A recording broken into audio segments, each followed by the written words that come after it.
రంజాన్ మాసాన్ని పవిత్రమైన మాసంగా భావిస్తున్నాం.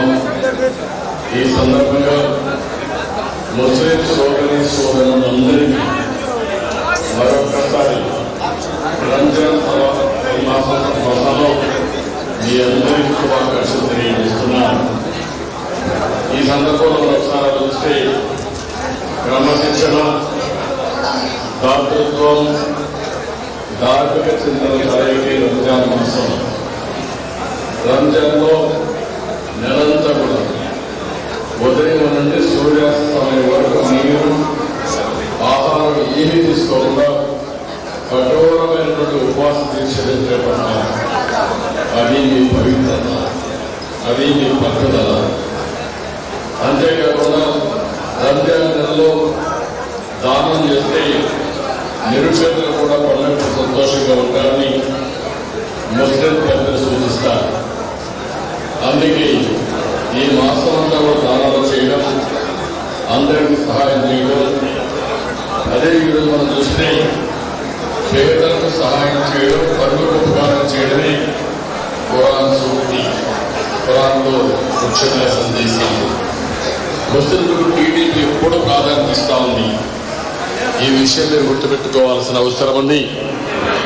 రాజకీయాలు ఏదున్నా ముస్లింలకు న్యాయం చేసిన ఏకైక పార్టీ ఆంధ్రప్రదేశ్ రాష్ట్రంలో ఒక్క తెలుగుదేశం పార్టీ. ఆ విషయం ప్రతి ఒక్కరిలో క్లారిటీ ఉండాల్సిన అవసరం ఉంది. మీరు ఒక్కసారి ఆలోచించండి. 40 సంవత్సరాలుగా మీకు ప్రాధాన్యత ఇచ్చాం. ఉర్దూ రెండో భాష చేసిందే తెలుగుదేశం పార్టీ. ఒకప్పుడు ఉర్దూ భాషను రెండో భాష చేయాలని ఉద్యమాలు చేశారు.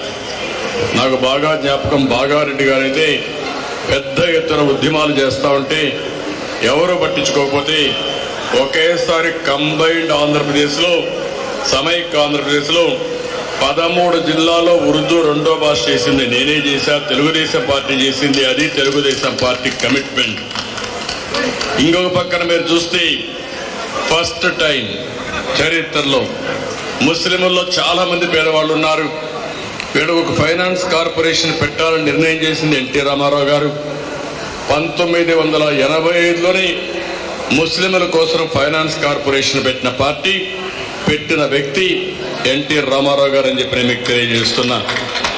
ఒకప్పుడు ఆజ్ హౌస్కి పోవాలంటే మీరు ఎక్కడికో వెళ్ళి అక్కడి నుంచి వెళ్ళేవాళ్ళు, బాంబేకో బెంగళూరుకి వెళ్తా ఉంటే కాదని నేను హైదరాబాద్లో ఆజ్ హౌస్ కట్టి నేరుగా ఫ్లైట్స్ వేయించి ఆజ్ యాత్రకు తోడ్పాటు చేసిన పార్టీ తెలుగుదేశం పార్టీ. అదే సమయంలో మళ్ళీ రాష్ట్రం విడిపోయిన తర్వాత 2 ప్రాంతాల్లో, కడప కేంద్రంగా, అదే సమయంలో విజయవాడ కేంద్రంగా 2 ఆజ్ హౌస్లు కట్టాం. ఈ 2 కూడా కట్టే కడప ఆజ్ హౌస్ డిప్యూటీ సీఎం ఉండి కూడా మాటలు చెప్పారు తప్ప ఆజ్ హౌస్ కూడా పూర్తి చేయలేని నిస్సహాయ స్థితి ఈరోజు ప్రభుత్వంలో ఉంది. నేనే ఆ రోజు మీరు చూస్తే ఉర్దూ యూనివర్సిటీ హైదరాబాద్ తీసుకొచ్చాం ఎన్డీఏ ప్రభుత్వంలో, వాజ్పేయి గారి గవర్నమెంట్లో. అదే మళ్ళీ కర్నూలులో ఉర్దూ యూనివర్సిటీ పెట్టాం. ఇవన్నీ కూడా మనం చేసి రంజాన్లో ఏదైతే ఈ యొక్క దీంట్లో మీ యొక్క మతంలో స్ఫూర్తి ఉందో ఆ స్ఫూర్తిని, ఖురాన్ స్ఫూర్తిని తీసుకుని 10 లక్షల మందికి రంజాన్ తోఫా ఇచ్చిన పార్టీ తెలుగుదేశం పార్టీ. అంతేకాకుండా ముస్లింల కోసం దుకాన్ మఖాన్ కానీ, దుల్హాన్ కానీ ఇలాంటి పథకాలు తీసుకొచ్చి ఆడపిల్లల పెళ్లిళ్ల కోసం దగ్గర 33,000 మందికి ఆర్థిక సహాయం చేశాం. 165 కోట్ల రూపాయలు పెళ్లిళ్ల కోసం ఖర్చు పెట్టిన ఏకైక పార్టీ తెలుగుదేశం పార్టీ. ఇదే కాకుండా ముస్లింల కోసం విదేశ విద్యోన్నతి కింద 527 మంది పిల్లల్ని ఏ దేశంలో ఏ యూనివర్సిటీ కావాలో పంపించి చదివించిన పార్టీ తెలుగుదేశం పార్టీ. ఈరోజు ఈ పార్టీ చూస్తా ఉంటే ఎవరిని చదివించే పరిస్థితి లేదు, ఎవరికి డబ్బులు ఇచ్చే పరిస్థితి లేదు. 5 ఏళ్లయింది. నేను అడుగుతున్నా, ఇక్కడుండే మైనారిటీకి ఒక్కరికి 1 రూపాయి ఆర్థిక సహాయం వచ్చిందా? మీరే ఆలోచించాల్సిన అవసరం ఉంది. రెండో విషయం మీరు చెప్పండి, ఎక్కడైనా ఒక్క దగ్గర ఒక మసీదు కట్టారా? ఏది కట్టిన సందర్భాలు కూడా లేవు. రిపేర్లు కూడా డబ్బులు ఇచ్చిన సందర్భం లేదు. ఇంకో పక్కన చూస్తే ముస్లిం యువతులకి నేను ఆ రోజు ఆలోచించి 3 లక్షల రూపాయల ఆర్థిక సహాయం చేస్తే 1,00,000 రూపాయల సబ్సిడీ, అందరికంటే ఎక్కువగా 1,00,000 రూపాయల వరకు సబ్సిడీ ఇచ్చి మీకు ఉపాధి కల్పించాం. ఆ విధంగా 10,000 మందికి సంవత్సరానికి వ్యాపారాలు చేసుకోవడానికి ఆర్థిక సహాయం చేశాం. ఇవన్నీ కూడా మీరు ఒకసారి చూసినప్పుడు ఇక్కడ నేను మిమ్మల్ని ఒకటే కోరుతున్నా, ఇమాములకి మౌజములకి భారతదేశంలో మొట్టమొదటిసారిగా ఆంధ్రోర్యం ఇచ్చిన పార్టీ తెలుగుదేశం పార్టీ. మత గురువులు ఉన్నారు, వారు కూడా పేదరికంలో ఉన్నారు. దేవుణ్ణి ప్రార్థిస్తూ వాళ్ళు కూడా పేదరికంలో కరెక్ట్ కాదని ఆదుకోవడానికి ఇచ్చాం. 6 నెలల నుంచి మౌజములకి ఇమాములకి ఆంధ్రోర్యం వస్తుందా అని ఒక్కసారి మీరు ఆలోచించుకోండి. ఆంధ్రోర్యం కూడా ఇవ్వలేని ఈ పెద్ద మనుషులు కడప జిల్లాలో 90% పూర్తి చేసిన హాజ్ హౌస్ ని 10% ఖర్చు పెట్టి పూర్తి చేయలేని ఈ పెద్ద మనుషులు ఈరోజు మాట్లాడే పరిస్థితికి వచ్చారు. ఇంకో పక్క మీరు ఒకసారి చూస్తే ఈ రాష్ట్రంలో 1 కాదు 2 కాదు దాడుల మీద దాడులు. మొట్టమొదటిసారిగా నేను ఈరోజు కూడా చెప్పాను, నంద్యాలలో అబ్దుల్ సలాం సంఘటన ప్రతి ఒక్కరికి మానవత్వం ఉండే మనుషులందరి మనసు చలించే పరిస్థితి వస్తుంది. వేధించే వెంటబడి మనిషి ఏం చేయాలనో తెలియకుండా ఈ పవిత్ర మాసంలో మనం ఆలోచించుకోవాల్సిన అవసరం కూడా ఉంది. అతను చనిపోవాలనుకున్నాడు.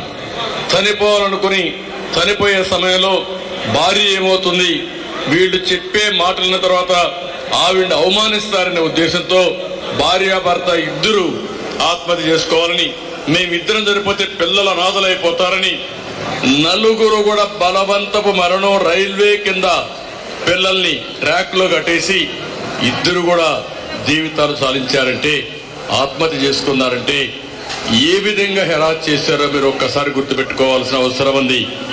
ఇంకో పక్క మన ఆడబిడ్డ అజీరాబీ ఇక్కడనే కర్నూలులో గోరిగండ్ల మండలం ఎర్రబాడు గ్రామంలో అజీరాబీ అనే ముస్లిం అమ్మాయిని అధికార పార్టీకి చెందిన కొందరు గుండాలు కిరాతకంగా ఆమెను అత్యాచారం చంపేస్తే ఈ ముఖ్యమంత్రి పట్టించుకున్న సందర్భమే లేదు. అదే మరి ఇక్కడనే పక్కన చదువుల తల్లి మిస్బా ఈ కోట్లోనే వీళ్ళ మనుషులకు ర్యాంకులో రావాలని ఆ అమ్మాయిని చదవనీయకుండా చేసి ఆ అమ్మాయిని ఏదో విధంగా ఇబ్బంది పెడితే కడాన నా మెరిట్కు గుర్తింపు లేదు, నేను ఇప్పుడు తప్పయ్యాను, నేను బ్రతికి కూడా వేస్ట్, నా జీవితాశయాన్ని నెరవేర్చుకోలేకపోతున్నానని ప్రాణాలు వదిలిపెట్టిందంటే ఎంత దుర్మార్గం మీరు గుర్తుపెట్టుకోవాలి. ఒక ముస్లిం ఆడబిడ్డ బాగా చదువుకుంటే ఏమాత్రం కూడా సహించలేని మనస్తత్వం ఉండే ఫేడల్స్ వీరని చెప్పి కూడా నేను మీకు తెలియజేస్తున్నా. ఇంకో పక్క దూదేకల షాహిదాబీ, ఇది అనంతపురం జిల్లాలో కళ్యాణదుర్గ మండలంలో చాపేరి గ్రామానికి అమ్మాయిని ప్రేమ పేరుతో వంచి పెళ్లి దాకా వచ్చేసరికి నదిలో పడేసి హత్య చేసి ఆ అమ్మాయిని దారుణంగా చంపేశారు. అలీషా సంఘటన మీరు చూశారు గుంటూరు దాచేపల్లిలో. అలీషా ప్రతిపక్ష పార్టీ టీడీపీ క్రియాశీలకంగా పనిచేస్తున్న కారణంగా ఓటర్లు నడుపుకున్న అలీషాపై ఉద్దేశపూర్వకంగా మద్యం అమ్ముతున్నాడని తప్పుడు కేసులు పెట్టి ఎక్సైజ్లు హెరాస్ చేసి ఆయన కొట్టి ఆయన చంపేసే పరిస్థితికి వచ్చారు. అక్బర్ బాషా ఆత్మహత్య ప్రయత్నం కడప జిల్లాలో భూమి కొట్టేస్తే ఎవరు చెప్పిన వినకపోతే కడాన ఆత్మహత్య ప్రయత్నం చేసి మళ్లీ మోసం చేసి ఆయన వదిలిపెట్టే పరిస్థితికి వచ్చారు. ఇదే కాకుండా కొరియన్ ఫ్రాంచైజీ నిర్వాహకుడు షఫీవుల్లాపై విశిక్షణ రహితంగా దాడి చేశారు.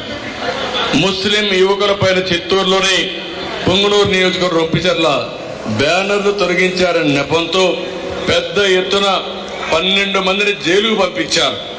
నంద్యాలలో కరీముల్లా బాషా అక్కడ ఇదే విధంగా ఆర్టీఓ కార్యాలయం ఏజెంట్గా పనిచేస్తున్న వ్యక్తిని ఇష్టానుసారంగా ఆర్టీఓ మరియు మోటార్ వెహికల్ ఇన్స్పెక్టర్ ఏజెంట్ని తీవ్రంగా ఏదించి శిల్పారావికి పరిమార్లు చెప్పినా కూడా ఏమాత్రం తీసుకోకుండా అతన్ని చాలా ఇబ్బందులు పెట్టే పరిస్థితికి వచ్చారు.